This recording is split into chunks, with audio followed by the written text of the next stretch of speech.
Welcome to the world of science fiction stories, and don't forget to share and subscribe the channel. Varela had too many moons for Theo's taste. They spun in strange tandem across the sky, their silver reflections bouncing off the purple lakes like broken mirrors, and it always gave him a mild headache if he stared too long. The planet itself was beautiful, lush, gravity just a shade lighter than Earth's, and its air faintly scented like lavender left too long in a sunbeam. But Theo wasn't a tourist, he was a soldier, and worse, a diplomatic one. He was stationed at the royal compound as part of the Human Verithellan Alliance exchange program, which mostly meant standing around in ceremonial armor that itched, being ignored by guards with better cheekbones, and occasionally being asked if humans actually had internal organs. Yes, Theo had once muttered, and feelings, too, believe it or not. On the morning everything shattered, Theo was loitering near the South Gardens with a half-crushed nutrition bar and a deep appreciation for how little was expected of him. Birds, if one could call a six-winged floating sphere a bird, buzzed lazily overhead. Alien diplomats strolled by in layered robes that shimmered like oil slicks, and Theo tried to look as unimpressive as possible.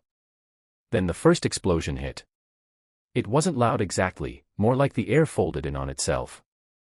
The shock wave rolled over the gardens, turning sculptures to rubble and skyglass fountains to deadly shrapnel. A second boom followed, closer, sharper. Theo hit the ground on instinct, the bar flying from his hand and rolling into a hedge that immediately tried to sting him. Ow, hostile shrubbery, he noted. Sirens blared, guards scrambled, and a voice barked over the intercom in 3 languages. It took Theo a second to realize he was hearing one word repeatedly: evacuate. He stood, scanning the chaos. A royal barge lay cracked in the courtyard, its once glittering fins curled like dry leaves. Smoke billowed from shattered towers, but amid the noise he caught movement, a flicker of pale blue fabric vanishing behind a collapsed wall near the old library wing. Theo didn't think, he bolted. The deeper he ran, the stranger things got. The palace interior, usually pristine and humming with tech, now sparked and flickered like a dying amusement park. Doors were sealed or off their hinges. One corridor smelled weirdly like roasted almonds, which probably meant plasma leakage. Good, excellent, death with a pleasant aftertaste. Then he heard it, a hiccup, tiny, wet, unmistakably a child's. He followed the sound down a half-collapsed hallway, boots crunching over broken tiles. A door creaked open to his left, its security field flickering erratically. Inside was a storage chamber, barely lit, and crouched behind a crate, clutching a singed plush creature with 3 heads and too many limbs, was a small alien girl. She had long, pointed ears, slightly translucent like delicate glass, her skin moonlight pale, her eyes wide and violet, the irises slightly glowing in the dark. She looked about 6, her dress, royal blue and silver, was torn and soot-stained. She stared at him in frozen horror, trembling. Theo crouched slowly. "Hey," he said gently. "I'm not going to hurt you." "You okay?" She didn't answer, her lip trembled. Then, with all the royal dignity in the galaxy, she hurled the plush creature at him with a shriek and bolted. Theo caught it midair. Okay, starting off strong. He chased her through narrow passages, calling out reassurances that were definitely not protocol approved. "I'm on your side." "I'm human, but the helpful kind." She skidded into a hallway and tripped on fallen wiring. Before she could rise, Theo slid next to her and wrapped her gently in his arms. She screamed, then bit him. "Ow, okay, wow, yep, you have sharp teeth." "Excellent evolutionary choice." He didn't let go. She wriggled like a wild animal for 3 seconds, then went very still. "Hey, she's fainted." Cradling her in his arms, Theo stood. The building groaned around them, somewhere above, part of the ceiling cracked. The fire was getting closer. He looked down at the girl, her small face streaked with ash, her breath shallow but steady. "You better be important," he muttered, "because I'm pretty sure I just skipped about 50 interstellar regulations," and then he ran.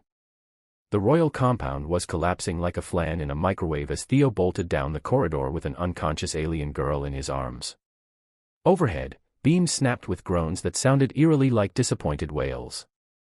Sparks showered from the ceiling like angry fireflies, his boots skidded across slick tiles as the palace's emergency stabilizers, literally, hiccuped and sent the floor momentarily sideways. "Yep, still hate alien architecture," Theo muttered, tightening his grip around the girl, who now clung to him even in sleep, her forehead buried against his collarbone. Somewhere behind them, a collapsed stairwell swallowed a decorative statue with a noise that could only be described as schlunk. His exit plan, insofar as one existed, involved heading toward the southern launch deck. The only problem was that the southern launch deck, as of 30 seconds ago, had stopped existing, a hole the size of a cargo shuttle torn through it, replaced by air, flame, and the lingering echo of oops from the universe itself.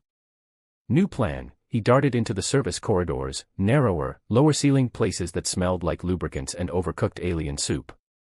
Cleaning drones frantically tried to mop soot while setting themselves on fire. One squeaked past him, dragging a bucket labeled, "Not a bomb." Theo didn't have time to question that. Somewhere in the flickering mess, a hollow terminal buzzed weakly to life as he passed.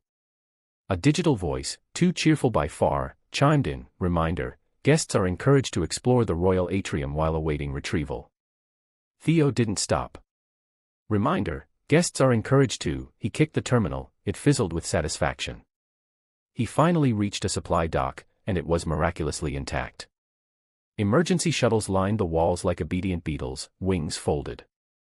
Theo rushed to the nearest one and slapped the entry pad. It blinked red. He slapped it again, still red. The girl stirred in his arms, whimpered softly, her ears twitched. Come on, he hissed. Don't make me sweet-talk you. Beep, green light. Oh, so you do like a little attention, he grinned. The shuttle's hatch hissed open, he ducked inside, laying the girl gently on a padded bench. The moment he tapped the console to initiate launch sequence, a soothing voice whispered, "Please select escape destination, anywhere not exploding." Theo growled. Destination confirmed, not exploding. Estimated survival rate, 38%. I hate this planet, he muttered, and with a burst of ion gas, the shuttle detached, dropped into freefall, then kicked in its thrusters and hauled them into the sky. Smoke curled beneath them, the palace shrank into a smudge of firelight. Theo leaned back in the pilot's seat, breathing hard. The girl, still unconscious, curled up like a kitten made of royalty and soot. Only then did the realization settle in, he hadn't just saved a child, she was the child he'd seen once before at a ceremonial banquet, seated beside the towering Queen Valmyra herself, small and solemn, wearing a circlet that sparkled with embedded star fragments. He remembered wondering if the little girl even knew how many systems bowed to her mother's will. Now she had drooled on his shirt. The shuttle's NAV readouts blinked, a human-friendly outpost was within reach, Station Horizon Arc 5, a neutral medical platform orbiting a moon. It wasn't a royal destination, but it was safe, and, more importantly, it had snacks. He set the course as the shuttle slid into orbit, lights stabilizing and engines settling into a purr. Theo looked down at the girl again, her breathing had steadied, her crown half melted yet still clenched in her tiny fist. He didn't know what the protocol was for rescuing alien royalty. He doubted, bring snacks and tell jokes, was in the manual. But, hey, he'd improvised worse. Softly, the girl stirred. Her eyes fluttered open, glowing faintly violet in the dim light. She looked up at him, squinting. You smell like burnt toast, she said hoarsely. Theo blinked. That's probably the palace on fire, she nodded solemnly. Okay, then, as if concluding a negotiation, I like toast, and just like that, the hardest part of the day was over, maybe probably not at all. Station Horizon Arc 5 floated like a steel lily in black space, its docking rings spinning with quiet grace. Unlike the lavish ceremonial geometry of Verithellan architecture, Horizon Arc was built by humans, and it showed, blocky, practical, and slightly dented in places no one admitted to. The welcome message on approach read, "We probably won't explode." Theo always liked that. The shuttle coasted in magnetic clamps guiding it home. Through the cockpit window, he watched the outer bay doors yawn open, revealing a hangar full of maintenance bots, bored-looking crew, rumpled uniforms, and a vending unit perpetually out of strawberry synth bars. He sighed with unexpected relief. The girl stirred behind him, she had refused to give her name, instead demanding a spoon, a nap, and for someone to make the ceiling stop blinking. All fair requests. Honestly, she now sat bundled in a med blanket, her tiny feet poking out like question marks. Okay, Theo muttered as the hatch opened. Time to explain why I just showed up unannounced with the heir, or rather, a child of an alien empire, in my arms. Should go great. A young technician chewing something bright green and possibly alive did a double take as Theo emerged. Ah, sir, is that a... Yes, Theo cut in. Yes it is. No, you can't pet her. And yes, I need medical and diplomatic clearance. Yesterday, the girl piped up, I'm hungry. And he smells weird. Theo shot her a look. You're really leaning into this royalty thing, aren't you? She stuck her tongue out. I command toast within 20 minutes. Within 20 minutes, they'd commandeered a secure medbay. Theo was halfway through explaining the situation to a harried administrator, massaging her temples like she was preparing for psychic combat.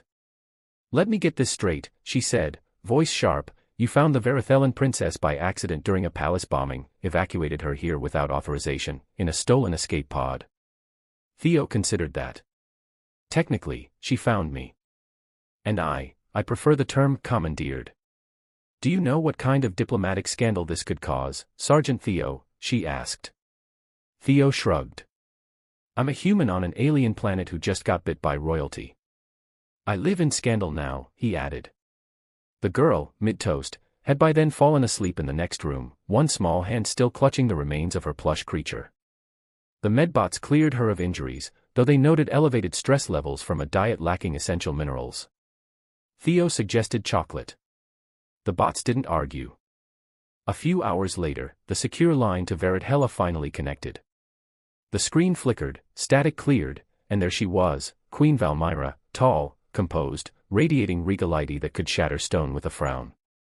Her long ears rose like silver blades, adorned with gleaming threads of informational braids. Her eyes, violet and ancient, locked onto Theo's face. Her voice, when it came, was colder than a glacier's shadow. Identify yourself. Theo straightened. Sergeant Theo Merrick, Earth Diplomatic Forces. I pulled your daughter out of a crumbling palace and into a vending machine-powered shuttle. Also, she's eaten 3 slices of toast and a protein bar, you're welcome. There was a long pause, then, softly, a second voice, Mama. The girl had appeared beside him without sound, her hand slipping into his. Theo blinked down in surprise. Valmyra's posture wavered. You are unharmed. I have toast crumbs, the girl said. He smells like fire and hair. Valmyra exhaled a breath that almost sounded like a laugh. Almost, she admitted. I will come. The screen went dark. Theo stared. Great, Royal Mom inbound. Hope the station has tea. He looked down at the little girl, yawning again and leaning against his leg. I should probably ask your name now, he said. She mumbled something like, LRA, he nodded. Nice to meet you, LRA. Let's hope your mom doesn't vaporize me. She might, LRA added sleepily. But I'll tell her not to. And just like that, Theo's day somehow got weirder, life got weirder, than getting bitten by a space princess in a burning palace. The Queen's arrival was anything but subtle. Station Horizon Arc 5 wasn't built for ceremonial landings, it had never hosted royalty, unless you counted a smuggler from the Lupa Belt who once wore a fake tiara and insisted on being addressed as, Your Spiciness. So when Queen Valmyra's vessel, an obsidian prism wrapped in gold thread light and humming with silent power, glided into Docking Bay 3, everyone paused. Conversations halted, tools were dropped, even the coffee machine stopped dripping. Theo stood at the edge of the hangar, arms folded, trying to project, totally not about to be atomized by an alien monarch. Beside him, LRA held a lollipop, which a confused technician had declared medically stabilizing. She swung her legs and hummed tunelessly. When the Queen stepped out of the ship, time didn't stop, but it slowed just a little. Valmyra was tall, clad in armor that shimmered with kinetic energy, each plate engraved with the flowing lines of her people's ancient script. Her long ears curved slightly back like elegant blades, and her deep violet eyes, rimmed with silver, took in the scene with practiced calculation. No guards flanked her, she didn't need them, her presence alone bent the atmosphere like gravity. Theo cleared his throat. So, welcome aboard. Nice place, right? Smells a little like coolant and burnt noodles, but it grows on you. The Queen tilted her head. You are the human who rescued my daughter. Theo glanced at LRA, who was attempting to stick her lollipop to the side of her own head. Technically, yes. Though rescued might be generous, it was more of a panicked sprint through collapsing architecture while being bitten. Valmyra said nothing. Then she stepped closer and knelt, impossibly, and held out her hand to LRA. The girl didn't move. The Queen blinked. No. She's scary, LRA said, pointing at her mother. Then she pointed at Theo. He's funny. Theo raised both eyebrows. I'll take it. Not often I outrank a monarch in the comedy department. Valmyra straightened, her expression unreadable. You have earned an audience. Walk with me. He hesitated. Do I get a sash or something? You get to live, she replied. Fair point. They left the hangar, flanked by very confused station staff. LRA skipped beside them, holding Theo's hand. By decree, the Queen was silent until they reached the observation lounge, a room with curved glass panels offering a view of the nearby moon, fractured with glowing rivers of bioluminescent algae. Valmyra turned to Theo, her gaze softened by the alien light. When the palace fell, I thought she was lost. My own guards failed, my counselors hid, yet a human, a foreigner, risked death. He shrugged. She was scared, small, had good aim with a plush toy. Valmyra's mouth twitched, a not-quite smile. You could have left her. I didn't, he said simply. The Queen nodded. Before he could brace, she reached out and touched 2 fingers to his temple. A whisper of heat passed through him, images flashed, brief, silent, emotional, fear, hope, a child's laugh. Her memories, his, entwined. When she pulled back, Theo stumbled. What was that? He asked. A bond recognition. You are known to me now. That's either very comforting or very alarming. LRA yawned behind them. Can we go somewhere with pillows now? Valmyra lifted her daughter gently. Yes, and I believe this station has toast. Theo grinned. We'll make an interstellar alliance out of carbs yet. For a moment, in the cold orbit of a fractured moon, something warm settled between the 3 of them, not duty, not diplomacy, just quiet understanding and toast. The first official meeting between Queen Valmyra and the station's commanding officer took place in the only room clean enough to host it, the hydroponics lab. Which meant the interspecies diplomatic summit occurred surrounded by oversized cucumbers, misting vents, and a suspiciously judgmental tomato vine. Commander Reyes, a middle-aged man who once broke up a trade war by faking food poisoning, looked exhausted before the meeting even started. Let me summarize, he said, pacing between lettuce towers. An Earth soldier rescued the heir to the Verithellan throne from an active attack, brought her here in an escape pod that wasn't his, and now the Queen herself is having tea with our hydroponic vegetables. Queen Valmyra sipped her steaming beverage, seated on a metal crate someone had covered with a towel bearing the words, Property of Laundry Unit B12. Correct, she said, although I find the scent of this cucumber air soothing. Theo, leaning against a table of bioluminescent moss, gave a casual shrug. I told you, it all makes sense in context. Reyes pinched the bridge of his nose. It doesn't at all. LRA, wearing a lab coat 3 sizes too big and safety goggles for no reason, skipped by holding 2 nutrient pellets like sacred stones. I'm a scientist now, she announced to no one in particular. I'm inventing royal snacks. Theo gave her a thumbs up. Great. Make sure at least one of them is chocolate-based. Behind all the levity, tension bubbled like nutrient tanks. The Queen hadn't just come to say thank you, her arrival had political implications that couldn't be ignored. Already, distant Verithellan envoys pinged the station with encrypted comms, and at least one Earth diplomat requested clarification on why a soldier was playing nursemaid to a galactic princess. But Valmyra seemed unfazed. She was watching Theo closely now, measuring him not as a man who had saved her daughter, but as something more, something she wasn't sure how to name. Finally, after a silence long enough to make Reyes sweat, the Queen turned to Theo. We do not bestow honors lightly. Our people remember debts in centuries, not medals. There is precedent for adopting guardians beyond our species, but none, until now, have been human. Theo opened his mouth, closed it, thought better, then tried again. So, I'm being offered what, exactly? A job. A title. A throne made of moss. Valmyra raised a perfectly sculpted brow. You find humor in discomfort. He nodded. It's a survival strategy. She stood and moved closer, her long ears twitching subtly in the station's recycled air. You are being offered place, protection, recognition, not because you demand it, but because you did not. That landed harder than he expected. LRA tugged on his sleeve. Does that mean you stay with us forever? Theo knelt beside her. I don't know, kid.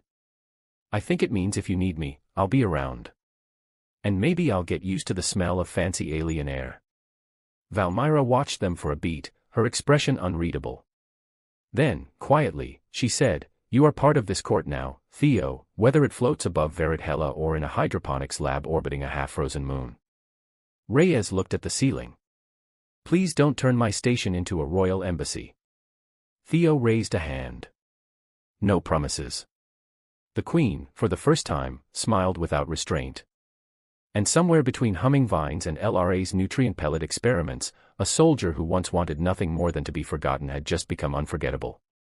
Space had a sound, Theo decided, not in the literal sense, vacuum isn't great for acoustics, but in feeling, the low hum of distant thrusters, the soft rhythmic click of a console cycling, the nearly inaudible chime of stars beyond glass. Horizon Arc 5 had quieted in the weeks following the Queen's visit, but a different kind of noise lingered, new protocols, diplomatic visitors, and somehow an official Verithellan toast dispenser installed in the mess hall.